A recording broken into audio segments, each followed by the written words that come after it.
I'd like to welcome everyone on behalf of the Center for Latin American Studies and the University of California at Berkeley. I'm Harley Shaken. I'm the chair of the Center for Latin American Studies, and we're very pleased and honored to have organized this exhibit of Fernando Botero's Abu Ghraib. In conjunction with the exhibit, we have a program this semester on art in a time of conflict. Today, the session on art and violence is our second one. We began on Monday with a conversation with Fernando Botero and the poet Robert Hass. I'd just like to say a word about the history of the exhibit. As many of you know, these paintings on Abu Ghraib that were done by Fernando Botero were offered to many museums and galleries throughout the United States over a 6-month period by his agent in Washington. Despite his standing as an artist and the popularity of his work, all the institutions that were offered the paintings declined to exhibit them, and no other institutions came forward asking for them during this period. As a result, they've only been shown once in the United States. They have been shown widely throughout Europe at major museums and galleries. And that showing was at the end of 2006 at the Marlborough Gallery, which is the agent for Mr. Botero and his commercial works in the United States.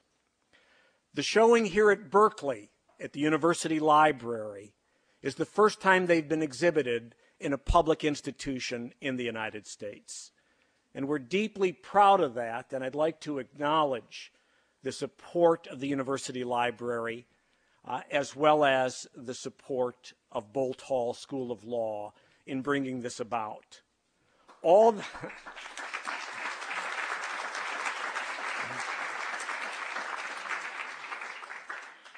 final footnote here, all of this happened in a 2-month period. We spoke to Mr. Botero on the phone November 28th, January 29th, the exhibit opened in the hall next door. Our goal was always to view this disturbing art, to cause us to reflect on the issues that it addresses, to provide a perspective and engagement intellectually on this campus on these issues and on the art. And in that sense, we've been very pleased with the strength of the reaction that has taken place so far in these early days. Unfortunately, and particularly unfortunately since some of you in the room may be personally familiar with this, many people did not get into the conversation or into the opening of the exhibit on Sunday evening. Over 800 people did view the exhibit, but one of the people who did not get in, unfortunately, Sunday evening, wrote extensively about the exhibit after he saw it on Monday. So his name or her name is Chris Ashley. This is available on www.chrisashley.net. I usually don't like to read my introductions, but I'm going to read the last paragraph of this blog, influenced in part by someone who was out in the cold for a while Sunday night and then bagged it and returned on Monday. So Chris Ashley writes, "This is a very important exhibition in several ways. It is important because the subject matter is crucial to America's current image and reputation. And Botero has made a permanent record of this, unlike that made in any other medium. It is important for the way in which it was organized, outside of the museum and gallery channels, and for where it is shown, in the library of the university known for being the birthplace of the free speech movement. It is important because it shows that painting is still relevant. It is important because it shows that painting functions. No other medium depicts things with the same sensuous, tactile, handmade means. No other visual medium has 1,000 years of history to reinforce and extend the viewer's experience. It is important because these paintings have been brought to stand before people's eyes, to see up close and in person one individual's committed outrage carried out with intelligent skill. And it is important because Botero's paintings are made with skill and craft, knowledge and wit, compassion and generosity. I'm going to introduce the three members of our panel. Each will speak for about 20 minutes.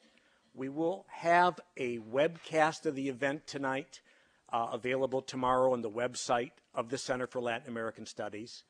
And after their presentations, we'd like to have a discussion with the audience about the issues they raise and among the members of the panel themselves. Also, we hope to have their prepared text available as a publication through the Center for Latin American Studies. I'm going to introduce each very, very briefly. They're all, as I'm sure everyone here knows, very distinguished in their fields. And I'm going to introduce them in the order in which they're going to speak.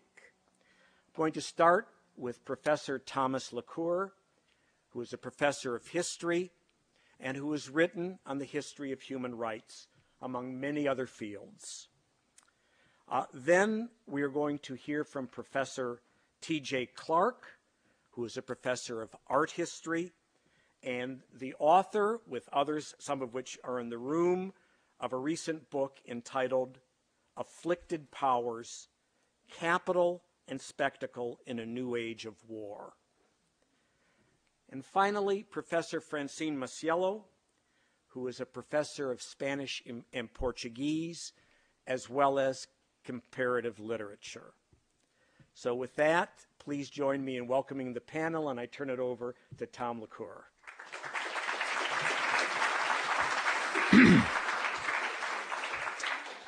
Thank you.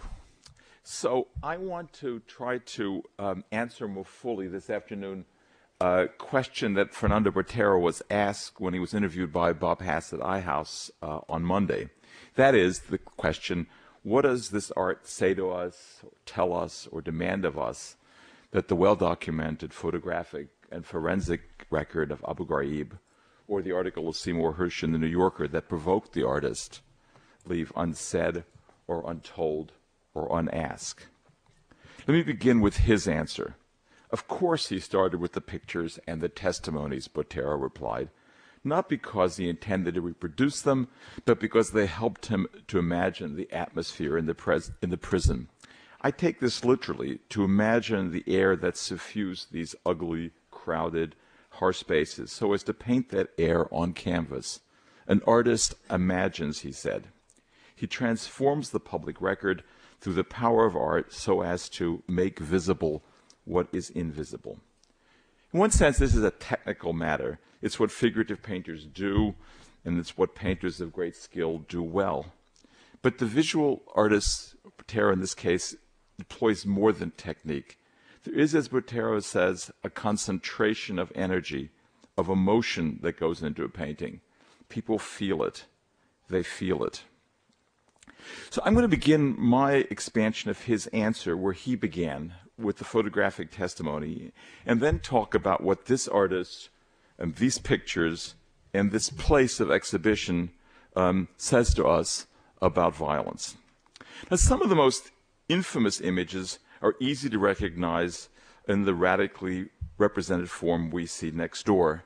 The pile of naked bodies forced into a heap of humiliated flesh, the bleeding wounds, which are strangely joined in the photographs to a perversion of asepsis, where the gloved hands that you see here of Americans are poised garishly next to an anonymous prisoner's leg.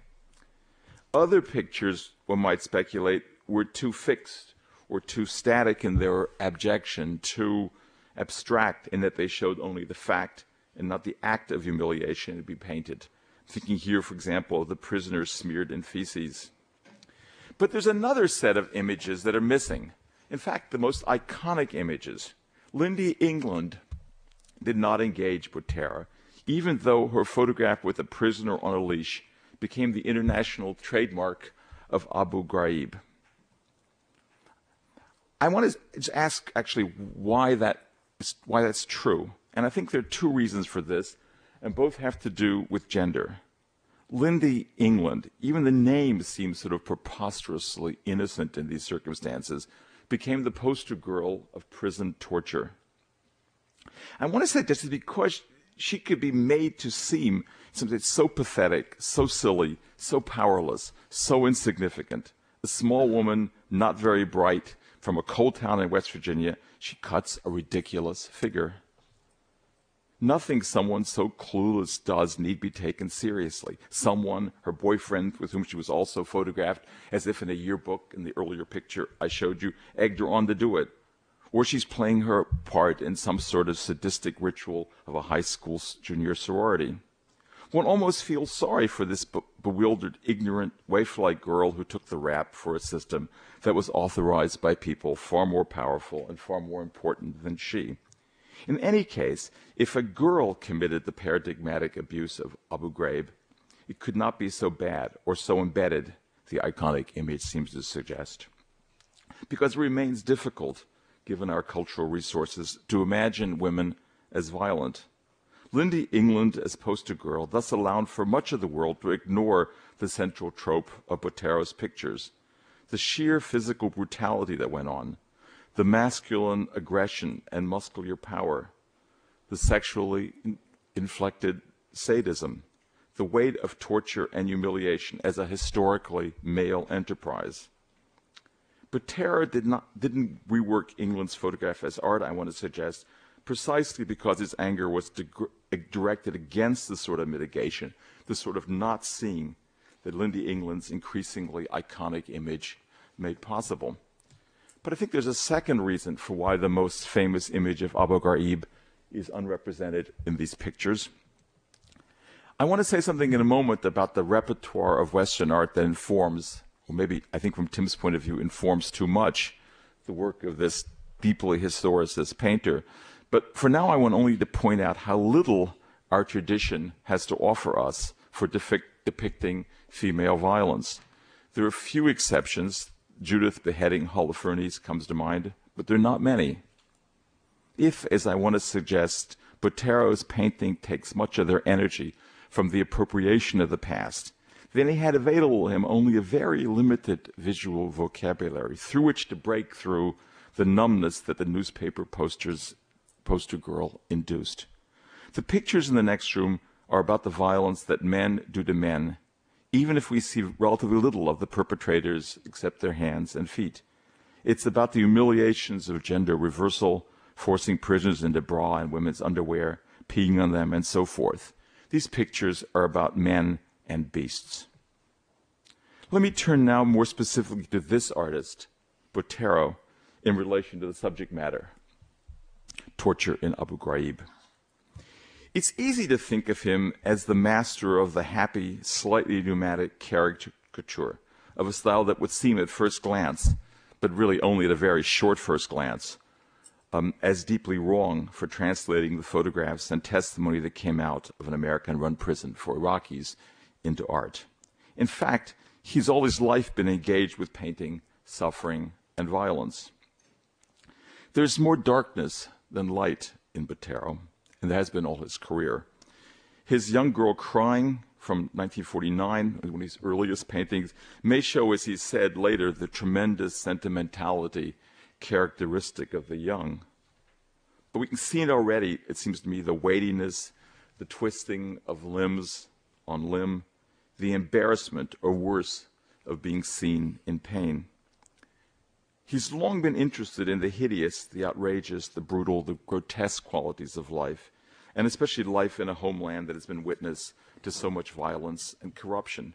We can see some of this in another picture I want to show you briefly, his war from 1973, a year of a lot of violence in Colombia, and of course also in the Middle East.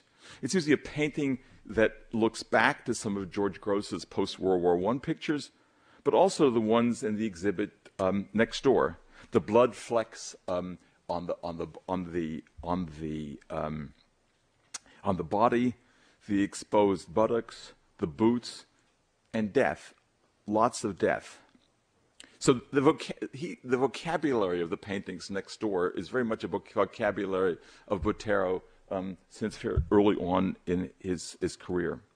The dissoluteness and the debauchery in his picture of a brothel in Medellin, to give you another example, his hometown, bodies heavy on the ground, cigarette butts on the floor that are painted like the streaks of blood on many of the pictures next door, a massive shoe, very like the boot that comes from the edge of a frame to kick a hooded, lacerated prisoner in the back in the Abu Ghraib pictures, here seems poised to step on a cat.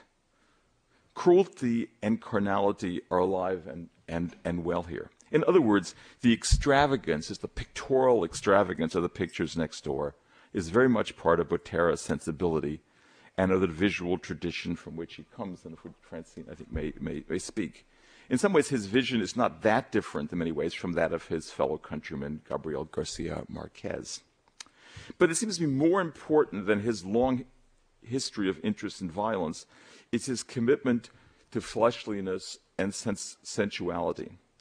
Because these paintings were done so quickly and the pigments applied in thin layers, with even the wounds and the patches of blood indicated only by a deepening of color and not of paint itself, they don't have the sort of surface of sensuality that some of us associate with Botero's paintings. So we just look briefly at one picture, his reworking of a Caravaggio. It's a good example of the sort of flesh dressed up in sheen. But even without the well-worked surfaces of some of his other work, the pictures next door are great on flesh. And I mean, they're very different in the quality of their surface from other Botero, which is a lot of paint and a lot of gloss, and I suspect a lot of varnish. These are more like fresco-like if you actually look at them. And after all, flesh, it seems to me, is at the heart of torture. Torture in Botero, for better or for worse, is an exploitation of sensuality. In the painting next door, he approaches a huge swath of Western art's representation of suffering. It is, to make the point again, the body that's in pain, even if it's the soul that suffers. Bodies in pain are heavy, fleshly bodies in the Western tradition, and Botero readily acknowledges what he owes to that tradition in depicting them. The Christ of Masaccio, which he spoke when his conversation with Bob Haas, is heavy. So is the Christ of Montaigne, whom he much admires and has worked his way through. One actually is hard put to think of Western suffering that's not heavy and fleshly. The binding of Prometheus, the victim is always fleshy. The satyr Marsyas is a fleshy, muscular creature whom Apollo flays in the Spanish painter Ribera's version of the story. It's a painting which Botero, and an artist that Botero knows well and who's taken on board. Look at here at the upside down bearded head from the 17th century, and you see it in the Abu Ghraib next door. We could take this story of fleshliness and violence much further through William Blake, The Punishment of the Thieves in the late 18th century, the Goya, and so on. Now, these points suggest a third observation about Botero, which helps us answer what his art adds to the documentary record, or how he transforms the documentary record of torture, and what it demands of us. It brings, I want to suggest, the energy and substance not only of this artist's labor and skill, but also a very long tradition of depicting violence to bear on the shameful and shoddy prison in Iraq. Botero, as I've already said, is a thoroughly historicist painter. He's deeply learned in Western art practice.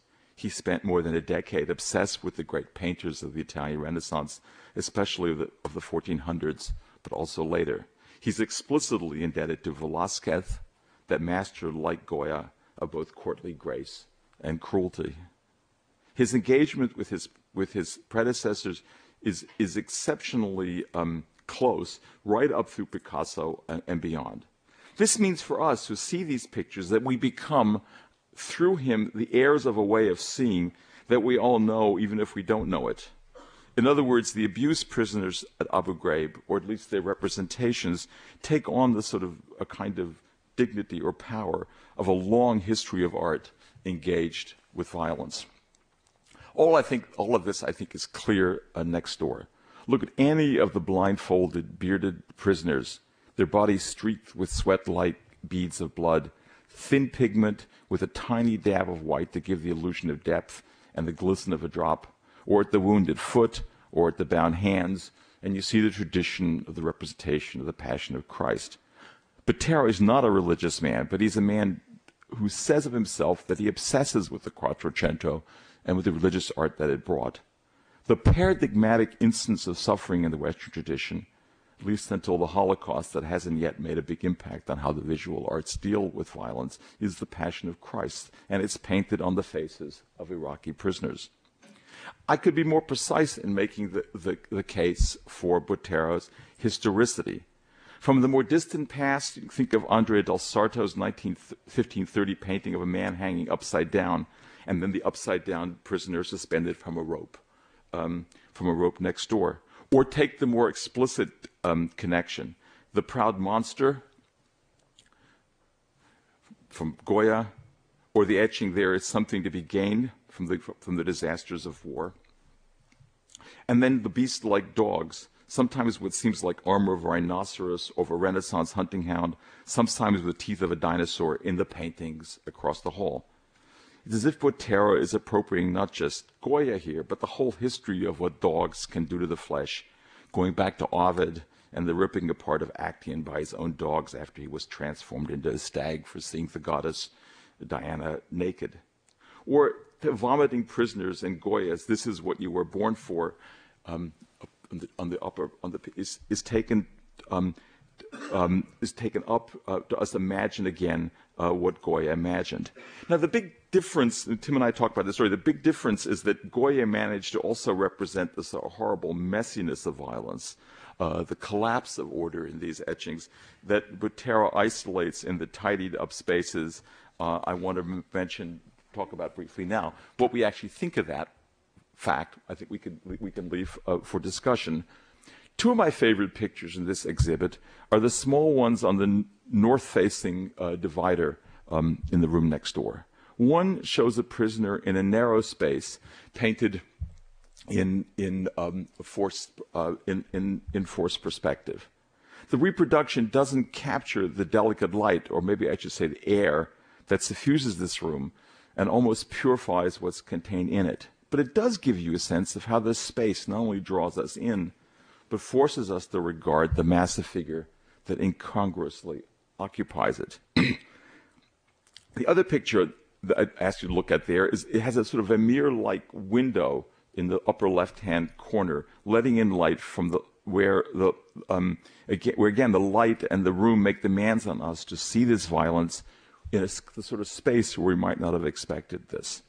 I bring this question of space to your attention because I think it's one of the remarkable qualities of these pictures, and it's oddly that they take the prisoner out of the space of the actual prison and frame them, sometimes behind a grid, with an almost unbearable purity.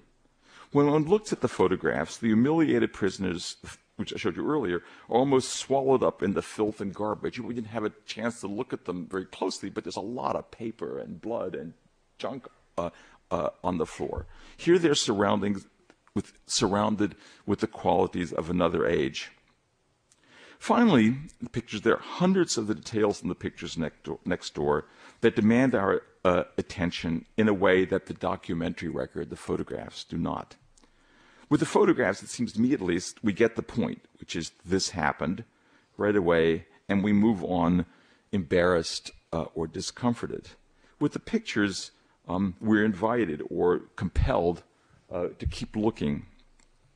I have my list of these detailed teeth, often with gaps, sharp, almost animal-like, as if gnashing, as if the hard enamel felt the violence of the soft muscle. Swaths of pink that represent blood or bruises take up big swaths of canvas that remind of just how human these men are, the pink of flesh. This too, of course, has historicist roots in Botero. I didn't ask him, but I'm sure, given his passion for Goya, that he took in this still life of meat, Goya, still life of meat, still bright with blood and death, and yet very much part of a recently alive sheep. Let me make this point more generally. Images of suffering and violence constitute a claim to be regarded, to be noticed, to be seen as images of someone to whom one has an ethical obligation. They work insofar as they can sustain demands on those of us who engage them.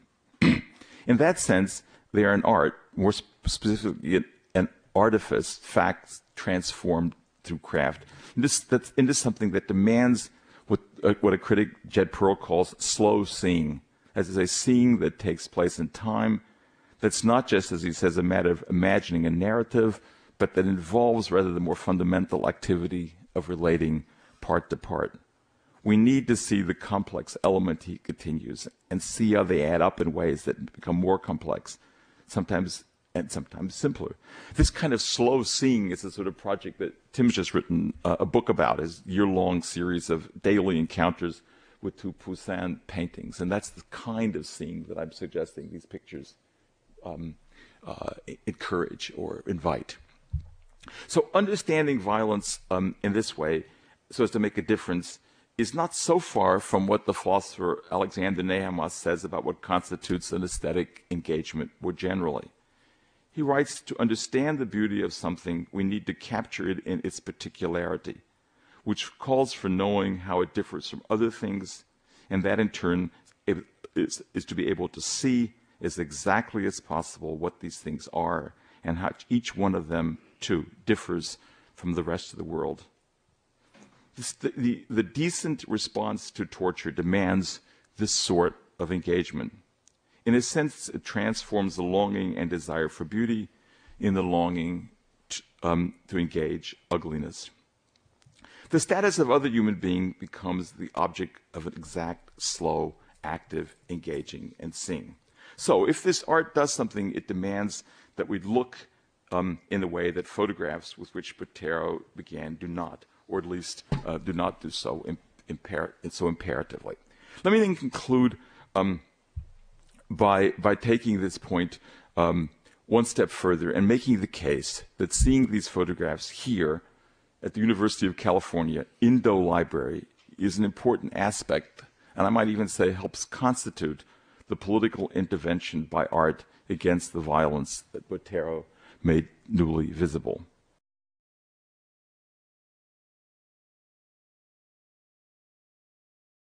Debating, adding to, modifying ideas and images and sounds that the commercial, governmental, and major cultural institutions of society may not be ready to deal with or to deal with so intensely.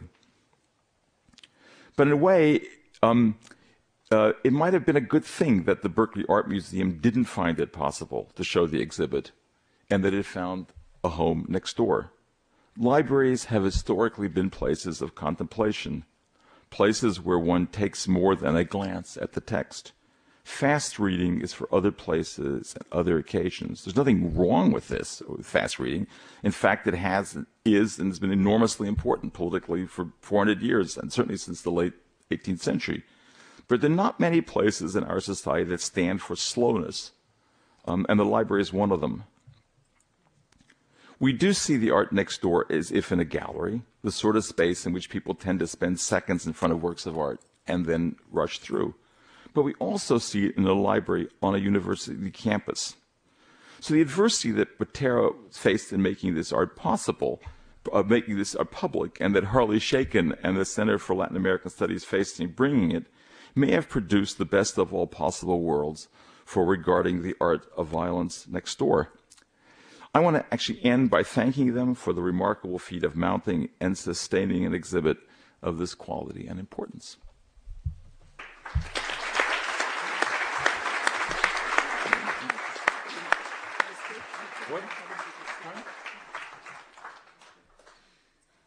So I'm just going to get the sound right. Can people hear that? Is that okay? No. Okay, so let's get closer. Is that better? Yeah? I'm going to hope so. you're going to find that an awful lot of, or a certain amount of what I say is in agreement with Tom, but with a sort of, a different set of inflections, and that's fine. And you're going to find that I have less enthusiasm for Botero's paintings than he has. I sort of anticipate perhaps a slightly subdued round of applause at the end of what I'm going to say, but that's fine. That's fine. That's what a university should be like. I'm an art historian, but that means that I'm a profoundly ordinary viewer of art exhibitions. I go in, I look, I try to be as passive as possible, and slowly but surely go towards some kind of preliminary judgment. Are these good paintings? And for me, that always involves a judgment about, well, are they good paintings of what they are of? Are these good paintings of Abu Ghraib, of everything that Abu Ghraib stood for and stands for? That means that the stakes are high, because the stakes surrounding Abu Ghraib are so enormously high. And this is the constant dilemma of artists involving themselves courageously with highly charged, very difficult political subject matter, political material. One admires their courage and commitment, but in my opinion, that exactly does not mean that you flinch from disagreeing with, or indeed perhaps recoiling from, their vision of the political. As we used to say years ago, no time off for artists for political good behavior. Rather the contrary. So you'll gather, not to be at all oblique about it, that, as, well, let's be oblique about it, as the cant phrase in the Academy has it, I have some problems with Botero's paintings. And my judgment is critical. Let me begin by saying two things. These are remarkable paintings, and this is a remarkable event, and everything that has happened in the past weeks and then the past few days is great, and the Center for Latin American Studies and other people involved are to be congratulated on this, as is Botero. And the second thing to say is that whatever negative opinions I may have, they're provisional. They may change as a result of, they're already changing as a result of what Thomas said, and they may change in the course of the evening, they may change tomorrow when I look again, I don't think aesthetic judgments are once and for all, right? They're always exist within a field of inquiry and argument. So let me just begin by sketching to you the basis upon which I sort of approach these paintings. Once upon a time, and it really wasn't very long ago, it was thought that the problem of modernity was the problem of shock, overload of sense impressions, speed, radical and disorienting formlessness. Art was supposed to reply to that problem, not by reinstituting an opposite world, a world of stabilities, understandings, narratives, monumentality, form with a capital F, but by finding the form that formlessness took, and slowing and shaping it just enough to make it observable, as if from outside. Manet did that, for instance. Van Gogh did that. Schwitters did it. Malevich did it. Picasso did it. It's the achievement of the best of modernism, I think. What I would call our present state of affairs, let's call it hypermodernity. Hypermodernity, in my view, has a slightly different problem. Not radical and continual and mind-numbing formlessness, but the possibility and increasingly the necessity of incessant small acts of form-giving, available to everyone. Continual, handheld, malleable, personalized representation of experience as it happens. Abu Ghraib, I think, was a crisis essentially of this excess of representation. And you might, I very much compare it with the crisis recently surrounding Saddam's execution, where once again an excess of representation, handheld representation, produces problems for power. So that's the line of argument with which I begin, and I'm going to stand by it. New technologies of representation, new kinds of availability and everydayness of the image, these are changing the texture of sociality and certainly of politics. But I don't want you to understand me as saying that the technologies produce the crises. The conditions in which unwanted or scandalous images escape into the public sphere and have effects that are truly dangerous to the ordinary monopoly of image power, these conditions are specific and political. Abu Ghraib, for instance, still surrounded by a certain amount of mystery as to exactly what happened here, but it certainly came out of a moment in which the depth of disagreement within the US ruling class broke the contract by which the media, the military, and the state reach agreement all the time about what and how much can be shown to the wider public. All right, you all know the stories of the walls of the press offices at the time of Vietnam, full of the most appalling and atrocious images, which, of course, were there to remind the responsible reporters and editors what they were not going to show. That contract does sometimes break down, and it seems to have broken down here for a moment. It was only a moment, and it scared all three parties to the contract, the media, the military, and the state. It scared them so deeply, I think, that they reassembled the contract double quick. I mean, we know, for instance, there are many, many, many more images and videos and so on, which Donald Rumsfeld himself said were far worse, which have not been shown, and as far as I can tell, will not be shown, because, the state's reassembled itself.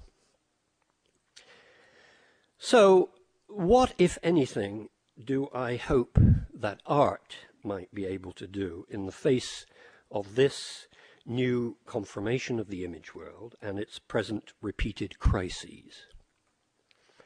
The art of modernity, to repeat, gave form to formlessness and flow. That is, it entered deeply into the realm of elusiveness and dispersal in order to show it to us. Well-socialized citizens of hypermodernity, very much including the torturers on Tier 1A, don't suffer from a world without form, it seems to me. Or if they do, fundamentally, they've become experts at keeping the deeper blankness at bay by recording, making life all the time into MySpace. Funniest home videos, most abject Iraqi masturbator, loudest snarling dog. I'm not at all sure what art can do to represent this. It's going to take a dangerous and probably nauseating act of the imagination to enter into this particular mutation of the banality of evil.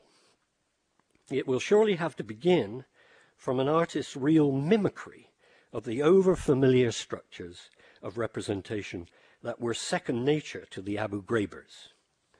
The frat house hijinks, the big pile-ups at the end of the porn flick, the riot in cell block number 9, the final close-up of the abject victim in a chainsaw snuff movie.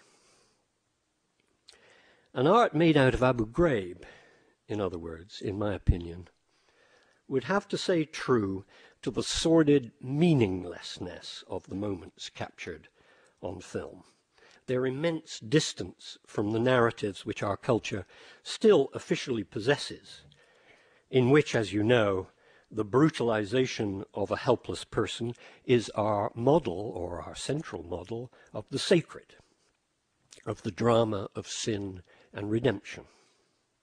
Not the least instructive aspect of the Abu Ghraib episode, in my view, is the profound, banal secularism of the US actors' staging of pain and fear. I don't accept from that judgment the famous man in the hood on the box. This is a crucifixion staged by those for whom the crucifixion is essentially a joke. Well, you will have guessed from all this that I, as I say, have my problems with Botero's paintings. I'm not going to labor the point as to why. It's surely pretty clear. They don't, in my view, enter into the particular nature of the imagery we have from Abu Ghraib. I think they monumentalize the unmonumental and try to Christianize the utterly secular and sinless. They're all good Christians, by the way, these torturers, of course, but that doesn't mean they're any the less utterly secular. I think that the painting's idiom of Michelangelesque grotesque misses the point of the smiling faces. I think they try to universalize the irredeemably occurrent, the sheer, mere there and thenness of those little pictures on the screen. Maybe it's because I live in the United States that I particularly recoil from the painting's reduction of the torturers to ciphers, either S&M boot boy cliches or animal avatars drooling and slobbering at the sight of terror. This isn't what torture is, as far as I can piece together a picture of it from the evidence, and least of all does it seem to have been what torture was and how it chose to represent itself on Tier 1A of Abu Ghraib. Action is transitory, says one of Wordsworth's characters in his play, The Borderers. Action is transitory, a step, a blow, the motion of a muscle this way or that. 'Tis done, and in the after vacancy we wonder at ourselves like men betrayed. It's the transitoriness, the after vacancy, that both of those that leer out so horribly from the actual visual record of Abu Ghraib. It's from them, I think, that a further artistic imagery would have to start.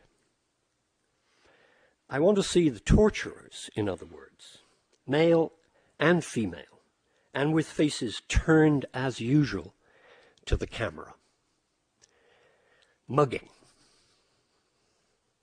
I'm interested in the torturer with the Toshiba, not the fantasy degenerate doing his dreadful work again with ropes and thorns and fountains of urine, to doing it to the Sunni man of sorrows. Again, don't mistake me. Botero's paintings are powerful, as the catchphrase has it. They're horrible and erudite and involving. For me, what's wrong with them is that they try to move Abu Ghraib back into art history. It's sort of what Tom admires in them, I recoil from. Right? For me, what is wrong with them is that they try to move Abu Ghraib back into art history, back into the space of suffering humanity. The man on the plane noticed yesterday that I was writing something about paintings in a catalogue, and he asked to look at the catalogue. He looked quite carefully, and of course he was, we were flying back to the Bay Area, so he was, he was a Bay Area type. He looked carefully, and he finally said to me, but things like this, and much worse than this, happen everywhere. I think what was interesting about the Abu Ghraib photographs was the extent to which they blocked this universalizing response. And I still think, maybe unrealistically, that a painting based on those photographs should try to do the same thing. Thanks.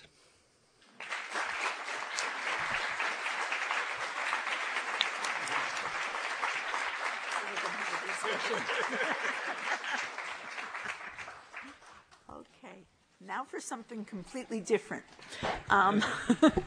Thank you, and thanks to Harley for including me in the program. Harley asked me to speak about Botero's role, Botero's ties to Latin America. And I am a Latin Americanist. I teach in the Spanish department in Complit and in Complit, as Harley said. I need to say, and to begin with something that is much more alegre, that Botero, Juan Munoz, I'm thinking about the artists, the Latin American and Spanish artists who populate New York streets and subways, Liliana Porter at 50th Street on the IRT, Juan Munoz on Central Park South, the days when Botero took over the Upper East Side, the cats, the big fat cats of Botero in front of apartment buildings where only the fat cats can possibly live and afford it. All of this is a sense of enormous joy, even though we know that we're getting sucked into populism, dragged into easy readings, and dragged into a way of reading that does not allow for the political. It's all very, the street art, where when Botero's sculptures appear, we see them, and they're populist, they're made popular for elites, they're made popular for the masses. They work because they're approachable, and they rarely scare us. They work, the street art of Latin American artists on New York, and I don't mean the street art of street artists, I mean the high market people like Botero, works because that grammar is relatively straightforward. Even the uninitiated can have a good time. It's always strange, and I think in the case of Botero, that the bourgeoisie, whom he's always deriding in his paintings, always manage to laugh with him, and they still come back for more. These largely spontaneous experiences with Botero's art result in the assimilation of his work into the fabric of American life. Indeed, we think he belongs as much to us as to anyone else. In the process, we also defang him. Once again, in the age of globalization, a world where everything is easy to swallow and complexities are reduced to sound bites, we also manage to flatten out the deep sensibilities of a compelling artist. Now, this may work fine and well in the auction houses, but the logic doesn't always add up, especially if we take Botero back to his Latin American roots. Here, in a Latin American framework, the conflicts between political purpose and the visual aesthetic, to a large degree, can be reconciled and understood.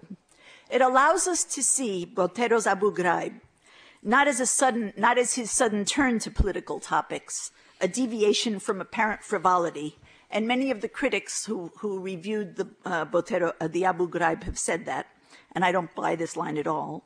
But this is a long and continuous conversation about the relationship between art and violence, especially in the peripheral South. Let me frame it another way. With Latin America removed from the foreground of this discussion, Botero's Abu Ghraib is linked perhaps to Richard Serra's now famous flyer, or to the protests against the war by North American artists like Golub or Grunk. But when we situate Botero in his wider biographical context, and more decisively within a long practice in Latin America of speaking for those who have been silenced or disappeared, then whose Abu Ghraib should not come as a shock, but as a natural and earnest offshoot of ethical expression in the custom of many visual artists. Botero, of course, brings us the world of generals and buffoons, the greased pork of Latin American big shots, figures who ride through the fat times of hyperinflation and global crisis. In shorthand, we can say that he comments on an expanding consumer world that in turn devours us all. Equally, he records the life of the pueblo, the barrooms and the dance halls of Latin life. And when painting his beloved Medellin, Botero delivers his subjects over to a history of disruption and loss. In this respect, the Abu Ghraib paintings follow in the logic of his earlier works, which he began in the 60s, and which were devoted to scenes of Colombian violence, a legacy that had first taken hundreds of thousands of lives in the 1940s. More recently, his series on Colombia's battle with the drug lords also converses with the Abu Ghraib series in form and texture. This new Colombian series, this is from the late 1990s, was destined, in Botero's words, to illustrate the absurdity of violence. It is in this series that you may remember a canvas that represents the murder of Pablo Escobar, a portrait of the guerrilla leader Tiro Fijo, and vultures flying down upon corpses somewhere in Medellin. It is here that we also see the desperate figures locked in the cramped prison cells, like those that we see in the series outside. I don't know if technique and ideology can really be matched up, but it strikes me since the late 1970s, with the rise of authoritarian regimes all over the South, it is then that Botero began to concentrate his efforts on the representation of space, walls, fences, enclosed rooms with windows that let the countryside peek through, but which all the same lock human subjects within limited possibilities of movement. In the works on Colombia, prisons become a subject. Here, the walls of the institution are a rich blue, perhaps to remind us of the vibrant colors that are used to paint exterior walls of buildings in Colombian towns. In the Abu Ghraib series, however, the blue yields to gray and black, to green and flesh-colored hues. It's as if the walls were an analog for the body, taut and solid, holding pain. In Abu Ghraib, of course, here in these works, hope is lost. Violence is no longer absurdity. Abu Ghraib leads us to pathos. Botero wasn't alone in this urge to represent Colombian violence. In earlier decades, his compatriot Alejandro Obregón devoted himself to painting social violence and dismembered bodies, depicting the atrocities of civil war that started in the 1940s. And Doris Salcedo, much younger than they, took on the violence of Colombia in the 1980s through strategies of visual ellipsis, abstract fragments, residues of political violence. They remind us of lives that are lost. Zippers, combs, shocks of hair are trace materials used in Salcedo's work to represent the trauma of life destroyed. But here in Botero's case, his work with massive bodies does another kind of mourning, just as it signals a new Black legend based on specular violence and specular pain. From the monumental to the tragic, from ridicule to somber anguish, from abstraction to figurative representation, Latin America's artists and writers have not ever been far from these concerns. If the 60s then represented a moment in which artistic and political vanguards were joined, it was also a moment for questioning the role of the artist vis-a-vis the masses, and in another line, the radical role of the artist before the state. It's the moment of Cortázar's public discussions with Garcia Marquez about the appropriate role of the writer in international affairs. It's the moment of the Di Tella group in Buenos Aires, producing their giant installations and happenings. In these years, Botero declared his passion for politics, and there, the inevitability of painting the tyrants who clouded the Latin American landscape. In all of this, the artist is intellectual with something to say, was destined to make an intervention against the degradation of human life. Remember here that no one wanted socialist realism in art, even less an art with a message. Rather, the artist from Latin America searched for a modern concept of technique linked to public engagement, an art that was not dogmatic, but an art that spoke outside the academies and reached public spaces, to go beyond ethnographic art, beyond folklore, and still retain a vision. Let's get to the flesh of the matter. I wonder when Botero looked at the Olmec heads, or the famous Atlants of the Toltecs, if their giant forms didn't touch him in some way. Imposing the stones of a lost civilization often stand as an allegory of our own lives in ruins, a sort of a memento mori. They seem to laugh about our own waning of experience as they look down from exceptional heights. It makes me think that these messages, even from pre-Columbian times, tell us that it's the body that prevails in the end. And by that I mean not simply the image we see, but our bodies as a starting point for all interpretation. And later, the colonial Baroque comes in to help. And here, Botero was an avid student of this period, as you recall. Polychrome martyrs, for whom all pain is condensed in just a few drops of blood on the body. Tough skin that feels pain and absorbs it in gashes and open wounds. We feel the substance. We are here in a sensate world that demands that we be awakened. Work with the senses, then, as a way toward political awakening. Not the sentimental, which is self-gratification, but the world of feelings from which a regard for otherness begins. Presence is that beginning. Tactility, corporeal space. Maybe this sounds a little bit like Levinas, but I want to make the claim that Botero's bodies, in some way inspired by the pre-Columbian forms and by the colonial Baroque that he had around him, stand for presence when the tide of history has moved to erase them. Here I think of a line by Yehuda Amichai, translated by Hannah Kronfeld, my colleague. What is not of the body will not be remembered. Botero keeps this body present. Perhaps the neo-figural artist with whom Botero is identified in Latin America also sought the need to give form to ballooning flesh in order to remind us of the bodies that were at stake in a wider political context. Not simply the Mexican muralists whose paintings were larger than life, but those who followed and in turn expanded the vocabulary for treating social representation in art. Cuevas in Mexico, Berni in Buenos Aires, and even Botero's compatriot, Enrique Grau. At the center of their projects is not simply the status of the poor, the reworking of popular figures whose myths are larger than life, the Juanito Lagunas and the Villa Miserias, picking up scraps of garbage to show a collage of urban experience, but also the idea of a popular life that surely deserves a face. But wait a minute. The neo-figural artists of the 60s had yet to deal in direct confrontation with the problem of the disappeared. For them, poverty and social injustice ran a more conventional pace.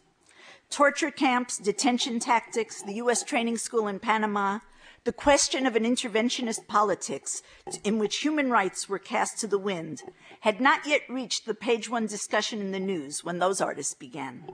The 70s and 80s led us to these scenes of terror that still stay with us today. For that reason, the Abu Ghraib series that we see here at Berkeley needs to stand as a reference for horror that surrounds us not only on the east-west axis, but also for a long history of the disappeared that runs from Ciudad Juarez to Tierra del Fuego. A Latin America that is not immune to the scenes that Baghdad prison camp offers, with prison camps which in their full extension have held so many Latin Americans that even the current president of Chile can tell what it's like from the inside. And here the debate with the disappeared gains its paradoxical momentum. Those of you who have read 100 Years of Solitude will remember that famous scene of invisibility that lies at the center of the novel. Here, despite so much attention to detail, so many pages of description of characters and things, so many wild delusions and scenes of unbridled inventiveness that gave magic realism its place in literary canons and also in popular kitsch. Nevertheless, here at the center of the novel is an episode that recounts the disappearance of workers who were part of the famous banana plantation massacre in Colombia of the 1940s. Piled up in train cars, corpse upon nameless corpse, only one character bears witness to the horror, but he can't find any trace of this in the newspapers or official records. The point is that one of us has to continue to write for the disappeared if official history elects to ignore them. And indeed, this has become the challenge of Latin America's most interesting writers and artists. How to account for the disappeared subject that the state doesn't want us to see. The 60s inaugurated this project in Latin America, combining an inquiry about the integration of vanguard politics with avant-garde art in order to represent violence. In some cases, and against the violence of the state, artists tried to bring the violence right into the artwork. Tucumán Arde, an exposition in Argentina in the late 1960s, took up this project when the artist of the group declared, "Violence is now a creative action that produces new content and form. It destroys the system of official culture and moves on to create a truly revolutionary art." This inflammatory rhetoric of the 60s was repeated throughout Latin America as incipient guerrilla movements clashed throughout the continent. Others sought to register trauma and the ongoing crisis of meaning. Art as a testimonial to horror, art that helps us see. And so we turn a corner, for this is the point where one elects the form with which to touch the sensibilities of the spectators, to reach the audience, whether through figurative art or through the power of abstraction. How important, then, that a common motif running through the Abu Ghraib paintings is the blindfolded subject who cannot see. We are also in this quandary, blind to atrocities of torture, blind to the violence that surrounds us and numbs our feeling. Our sight has been taken from us. Latin America's most interesting artists have taken on this challenge. A few examples from Chile bring us to Guillermo Núñez, detained and exiled in Paris during the dictatorship of Pinochet. He echoes the pain of this experience when he paints the blinded eyes of those detained and imprisoned. Buchenwald, Auschwitz, and Villa Grimaldi in Chile coexist on his canvases, and through the repetition of horror, he forces us to think of the role of the artist, engaging with the past without losing sight of beauty. Catalina Parra represents Pinochet's reign of terror by referring to the legends of the Imbunche, the witch in folkloric Chilean culture, who, it is said, closed shut the orifices of victims so that they could not be part of the sensate world. She combines elements of natural wood and thread with photomontage from the U.S. dailies so that global interests share a space with the natural fabrics of local terror. And Eugenio Ditbor, of the Chilean Avanzada group, who works through photo collage and painting to show the victims of Pinochet who were left blindfolded and dismembered. But more important, they disrupted the language and eye of those in power. And if the state kept meaning under surveillance, these artists sought to elude the silence with the residuals of other discourses, forging other memories of trauma that the state all too readily denied. I don't know if our art is exorcism, as many have proposed, but surely the excess of pain represented leaves us with an obligation to think. The avalanche of images contained within the archive of violence smothers us, asphyxiates us, brings us into the small spaces of the cell that hold prisoners in solitary confinement. We live in a kind of airless bubble with artificial breathing on call. Respiración artificial, lack of air, the title of so many Latin American imaginative works about the operations of state terror, is certainly felt in the Abu Ghraib paintings. The paintings force us to breathe the air of confinement as much as they force us to see. Two, these paintings are designated by numbers, a trope and practice that cannot escape the attention of anyone who thinks of detention centers and human rights abuses therein. Numbers replacing identities that are taken away to bring us to the bare life of people held under detention. This forces us to move laterally, if not Abu Ghraib, then Guantanamo, or before that the ESMA, or Villa Devoto, during Argentina's dirty war. Shuttling between styles and history, Botero drops us squarely in the now. John Berger wrote not so long ago, every painted images image announces, "I have seen this," that this refers to the site represented. But he also goes on to say, painting is first an affirmation of the visible world which surrounds us and which continually appears and disappears. Without the disappearing, there would be no impulse to paint. One last point. It has been often said that Colombian neo-figurative art takes not only from Cubism, but also from the European masters. Tom and Tim have obviously referred to that today. But this craft also has a cultural logic that calls upon our memory of political history. And here's what I have in mind. The turn toward early Europe not only taught Botero a particular detail to color and form, but his brushstrokes placed in evidence on the surface of those squared-off figures, then they force us to reckon with the form and force of bodies as sensual matters that have endured endless abuse and distortion over centuries. It is this through these citations that become Botero's trademark. We turn again and again to the history of violence, to religious wars, to wars of colonialism and conquest, to the world of dark carceral visions that once belonged to the Inquisition. Up to here, I've been making a case for the phantasm of origins, as if to say, by situating Botero's Abu Ghraib in a larger Latin American context, that something persuasively authentic could be determined. I don't think I'm quite a firm believer in essentialism of this kind, but let me turn this around. Last week, Beatriz Mans called, somewhat frantic, and said that it was being asked again and again why the Center for Latin American Studies was sponsoring this series on Abu Ghraib. After all, what does Abu Ghraib have to do with a Latin American agenda? The question, of course, is tricky, and though I made a minor effort to give you some links to hold on to, in fact, all of us fell into a trap. Here's what I was thinking. For the question, what does Abu Ghraib have to do with Latin America? This question fits into a pattern that in reality excludes Latin America from larger conversations about the world. Here, might only North Americans speak to the horrors of torture, or perhaps only Iraqis? Does torture know a specific national language or a single source of inflection? Precisely at a moment where we are told that utopias or dystopias are globalized, the Latin American artist once again needs to justify a voice. A Colombian painter living in Paris, occasionally in New York and Italy, and probably touching upon every major city in the globe during the course of a lifetime, is not a stranger to globalization, nor to the points in which his native Colombia intersects with the world.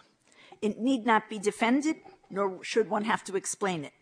Nor should we have to explain once again the globalization of defeat that encircles us all, and to be in Latin America is to know actively the course of concentration camps and torture and being snatched away in the middle of the night, of memories of national genocide that haunts the artist at work. Even if we vow to separate art from politics, as Botero once declared, we all know that politics explodes from within, creating politics from the materials of art, from paint and texture, composition and form. Maybe that's why we need to hold on to the body as our point of entry to the sense of the real. The bodies that speak beyond any single language and speak of the pain that encircles us all. In that case, Botero responds to the urgent and venerable plea, habeas corpus. Thank you.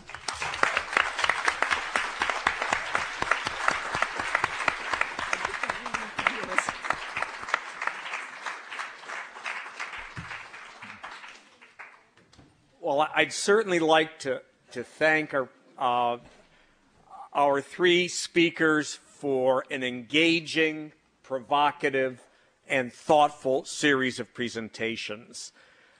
What we'd like to do now is open it up to a broader discussion. I'm sure each of our speakers has something to say to each other.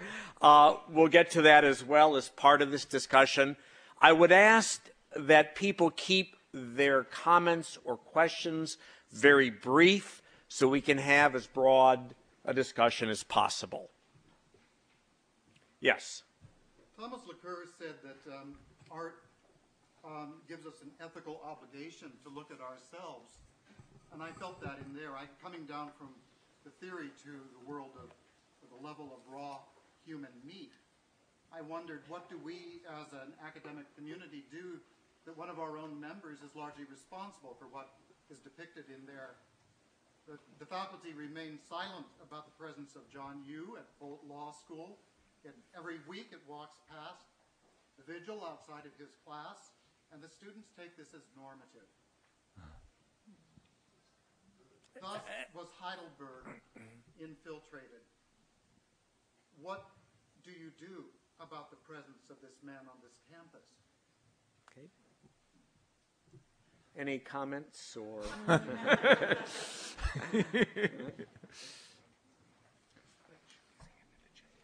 Well, what you can do, right? Because I mean, you can speak speak out against him. I hear no one is speaking out about this. Yeah, well, that's not quite true, Gray. But you know, it's the old shibboleth of academic freedom, isn't it? I mean, speaking for myself, it's a continual point of shame over the last 2 years that the public face of Berkeley has been so often the public face of this monster. Yeah.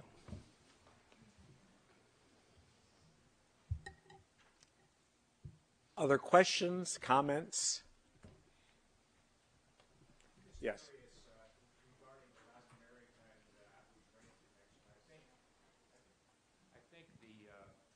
I think one of the spokesmen in the administration was connected to Latin America in the 80s with the Reagan administration about the Salvador option and the death squads in Salvador.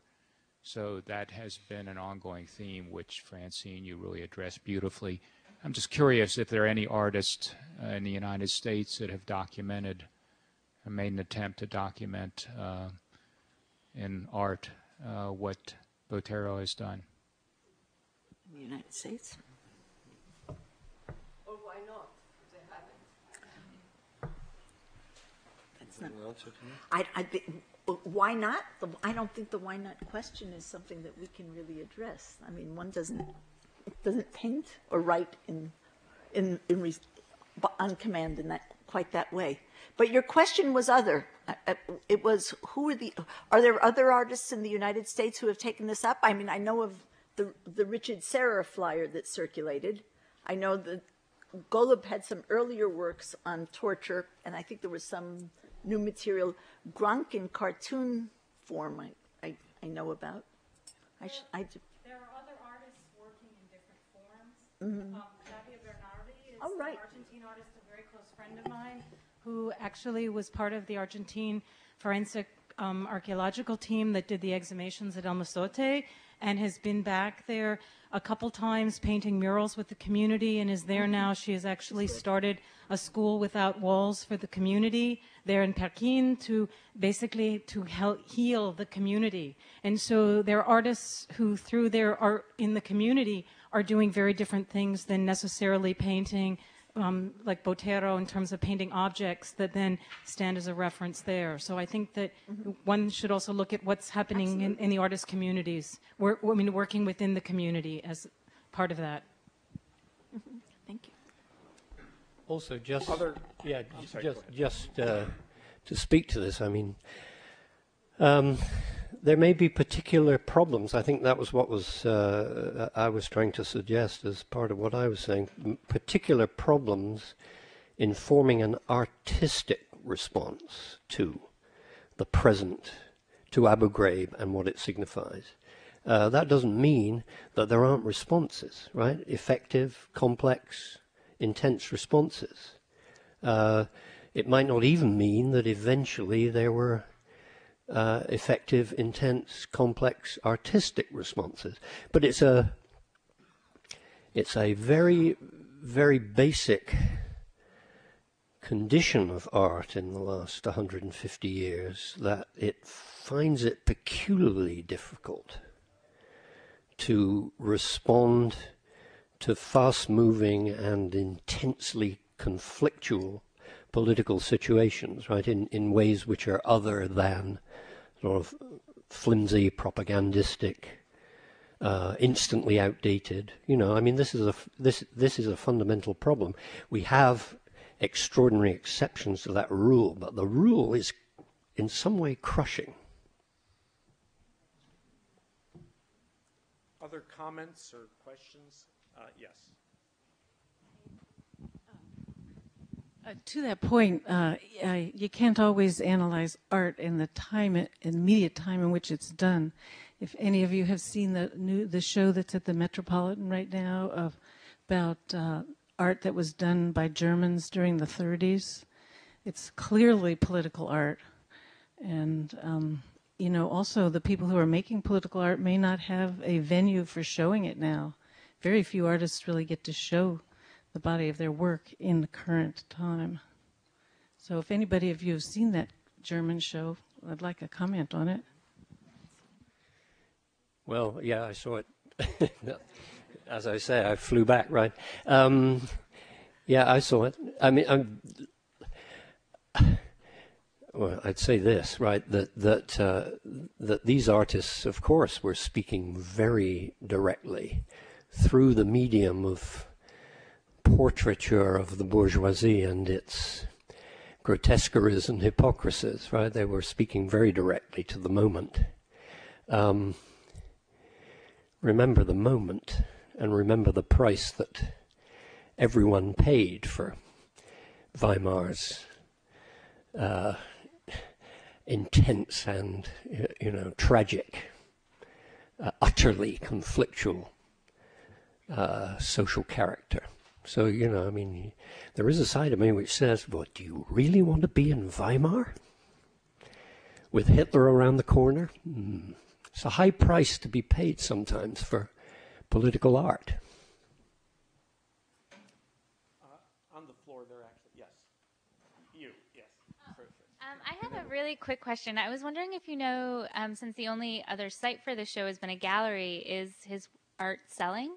Or is he finding a market for it? This is not for sale. This is not for sale. Yes.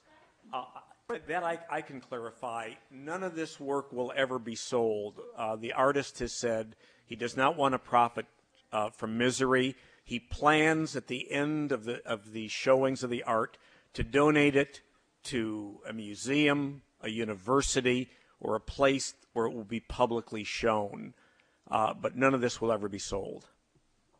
One might add that the new University Art Museum will have lots of space.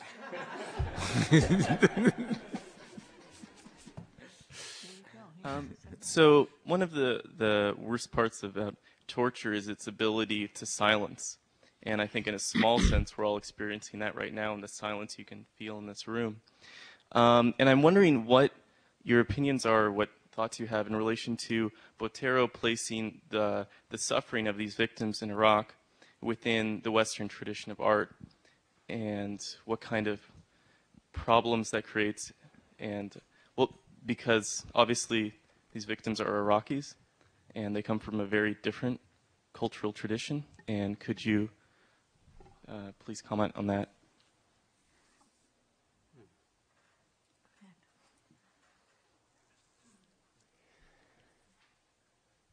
Well, I mean... Yeah, go on, Tom.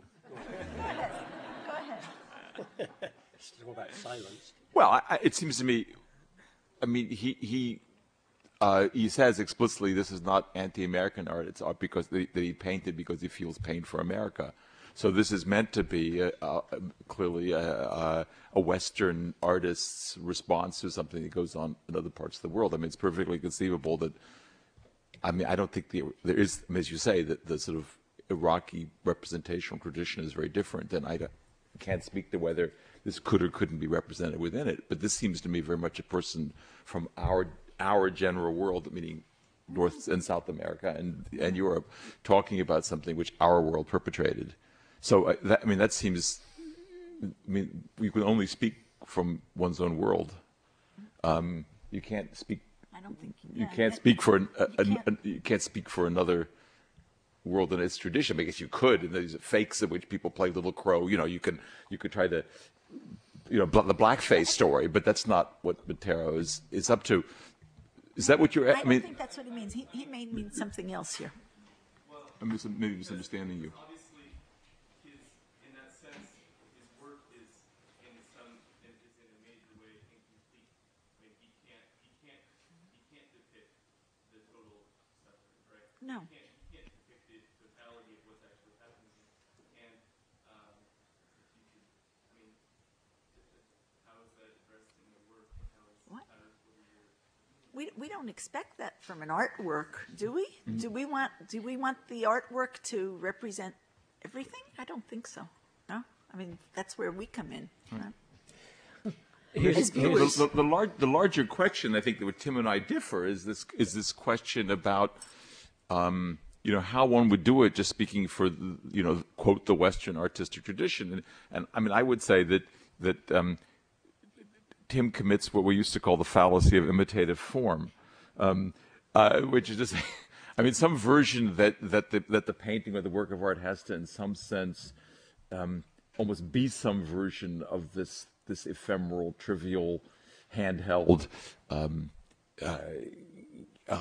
image. And my sense of this is that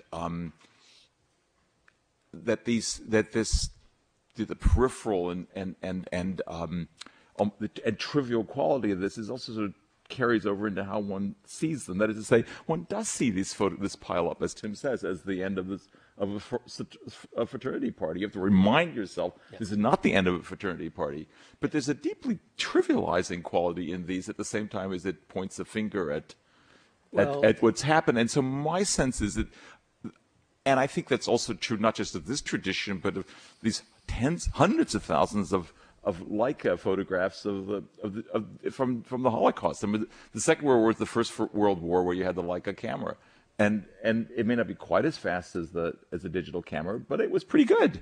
Right. And so somehow we need to do more than just these little 35 millimeter pictures, of which we have a gazillion. No, but look.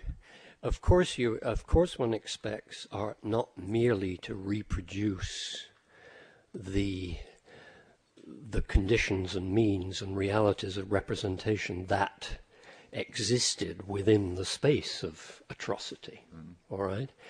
I think what I'm saying is that if it is to make sense of the atrocity, it has somehow or other to ingest rather deeply within itself those means of representation, to unfortunately to respect them in their horrible banality and emptying of the experience. I will give you a counterexample. I mean, I do. Let me just say in passing that I am very aware that I'm speaking from the point of view of an inhabitant, a resident alien of the United States, okay? And I think one answer to me would be to say, look, in some important way, these are Latin American paintings, and they're grappling with Latin America's own, they're using Abu Ghraib as a screen upon which to rework a Latin American reality, and to rework it in terms like Christian terms, for instance, which are alive in So that would be one.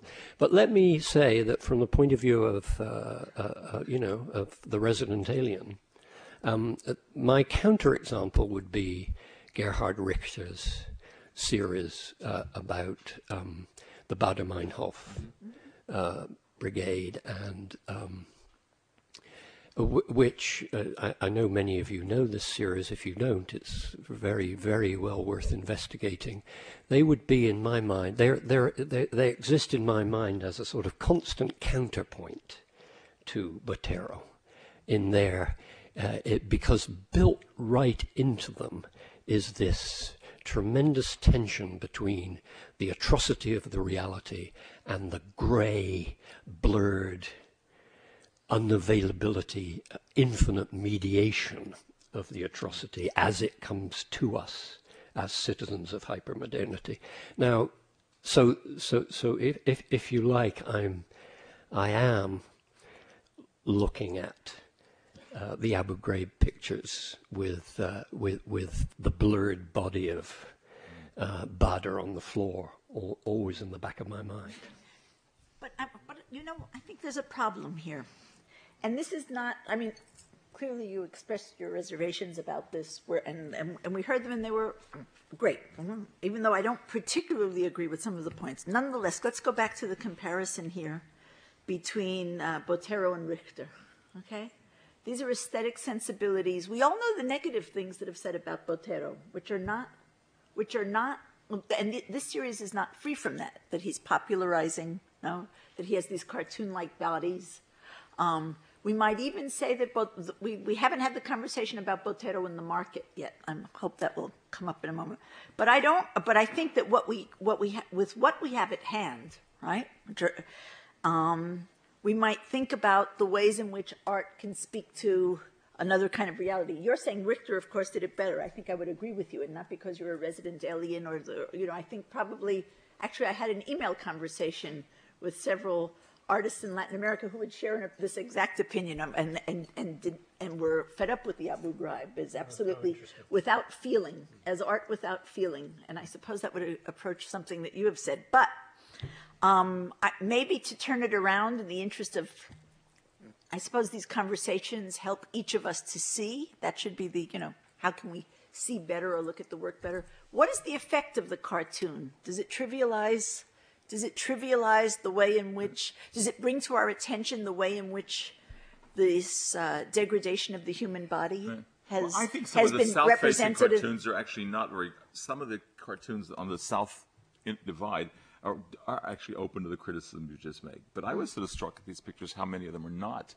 in that Botero, in the style of that, that wall. But, I mean, everyone's seen them. Oh. I'm not sure this is what the young man over there was trying to get at, but I think I want to ask it anyway, which is I thought what he was trying to get at was that the question of assimilating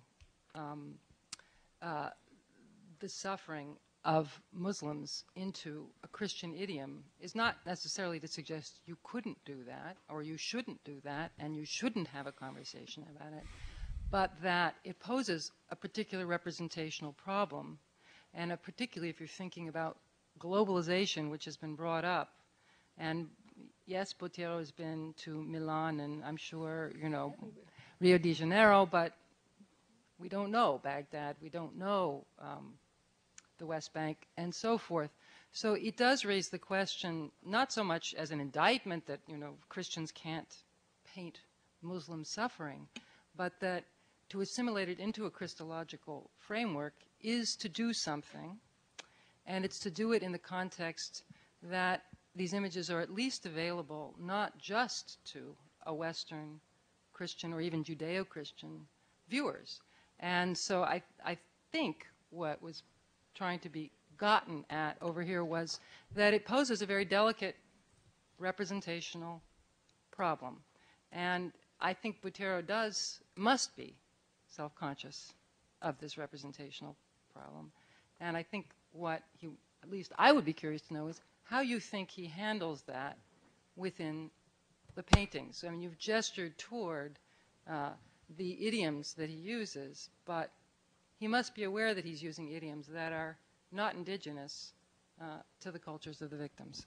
I think that's for you, Tom, because I don't think he does address. I think he.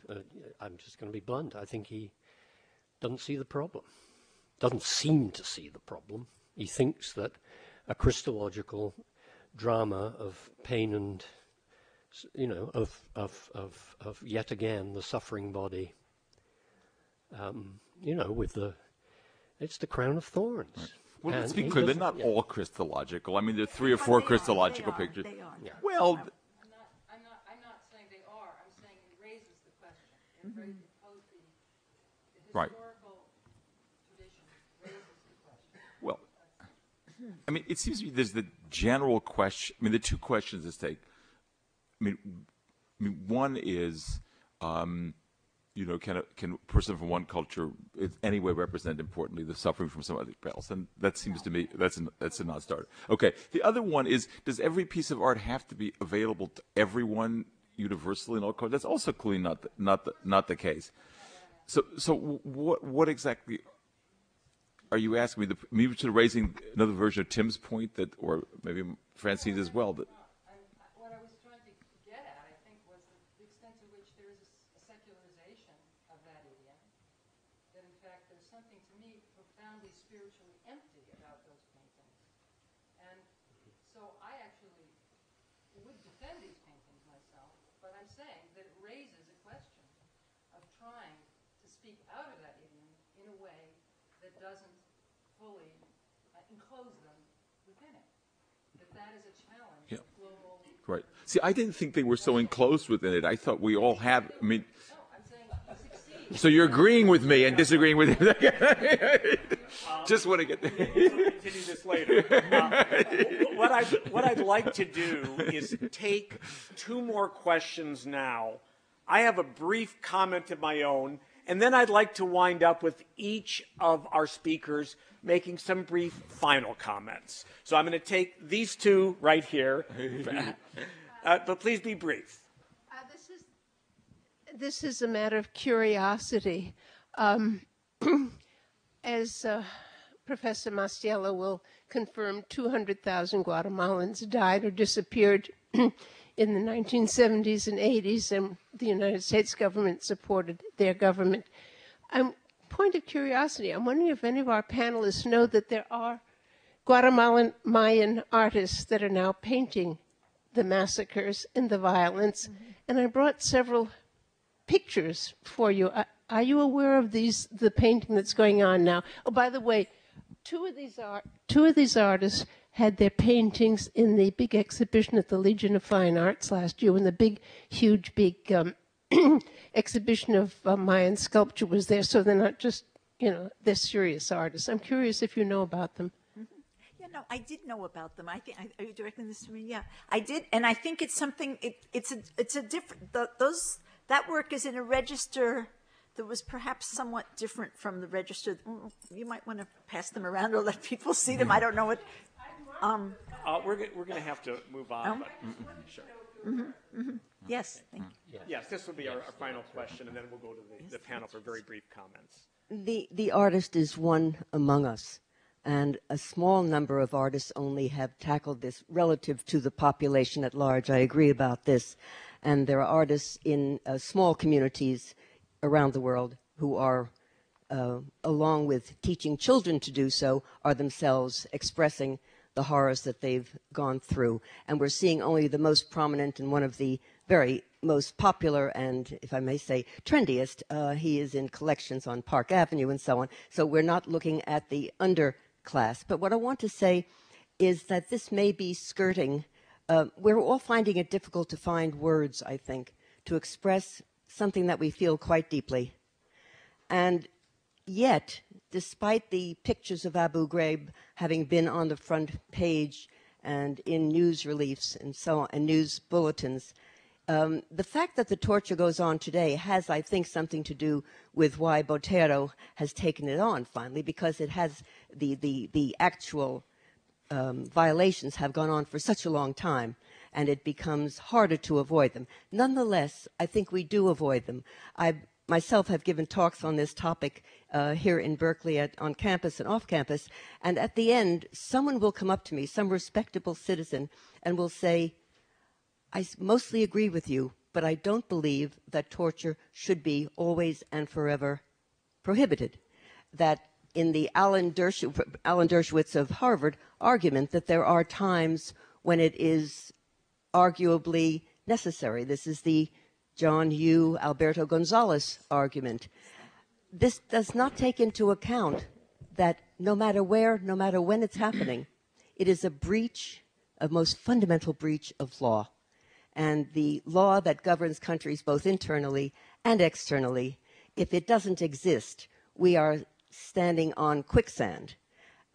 So there is a wish almost not to know about the torture that continues, regardless of which country it expresses, which cultural views, what Botero's antecedents are in formal classical representation. That's all one thing. The other is today, every day, The torture is going on. It's managing to continue despite all of the, excuse me, the rhetoric against it. And I think that's a harder problem to grasp. We are, some of us, willing to say, to save our necks, it might be okay for our government to do this. And I think we'll have to stop there. I'd like to make a brief concluding remark and then have our panelists make some concluding remarks. I find the paintings enormously powerful and engaging, and I think they occur at a moment of urgency, and they represent an example of art, more generally, of painting in particular, engaging that moment. I would agree with Tim when he said that the works are powerful, horrible, erudite, and involving. And I think they have engaged us, and many who have seen the paintings, in an unusual and powerful way. And I'd like to put that briefly in the context of three dimensions of Abu Ghraib, which the paintings in one or another way address. First, the incident has become emblematic of the war, and as such is unusually important. It wasn't just a moment of torture, it was a moment at complete variance with the stated purposes of the war. No matter how bogus many of us may have thought those reasons were at the start, there was a drama and an intensity to the revelation of these photos. On Donald Rumsfeld's last day as Secretary of Defense, when asked his worst moment in 6 years of office, he said, "The day the Abu Ghraib photographs became public." Second, in the context of Abu Ghraib in Latin America, there is an anger, intensity, and resonance because of the legacy of torture in Latin America that both engages with these works and also turns to a broader hostility to U.S. policy and values.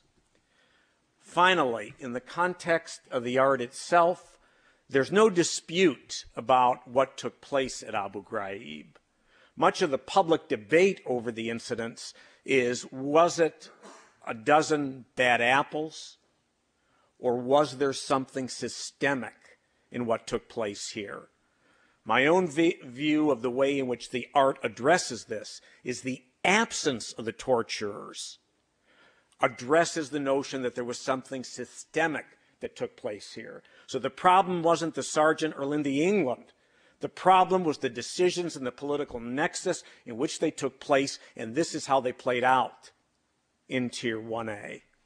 And I think there is an unusual power to that. When you see these 47 works in the same room, 47 out of the 80 that he did, I think there is no way you can walk away from these paintings thinking, well, this is just an aberration.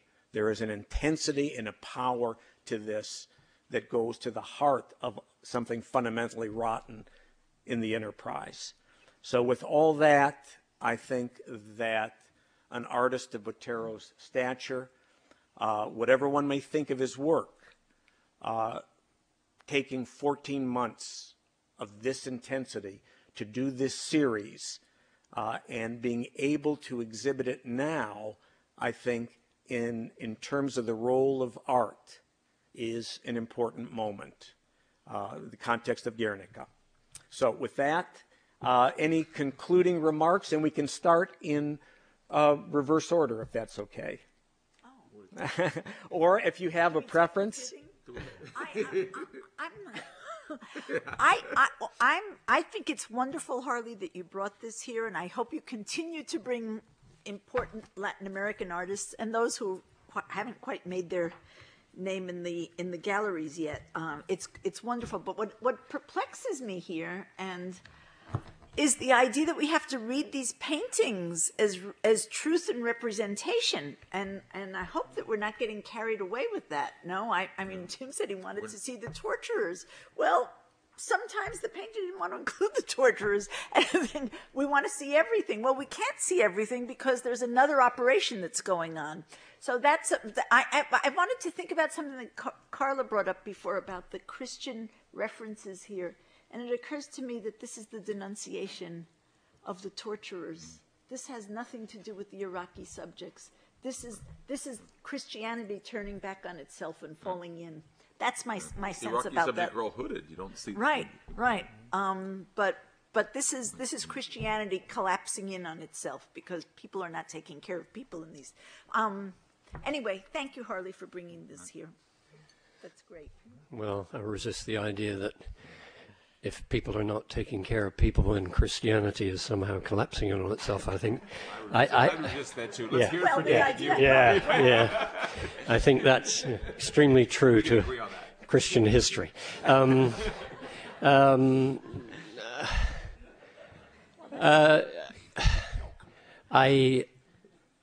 think a couple of things. I've really said what I have to say, but let's just say two things. The torturers are there, and my problem is that they're there in cliched, caricatural terms, which actually sort of defuse the true. What made old Rumsfeld's flesh creep, among other things, right, was that the faces of the profoundly ordinary American perpetrators, their complete lack of ethical and human awareness, right? They were there. They were there.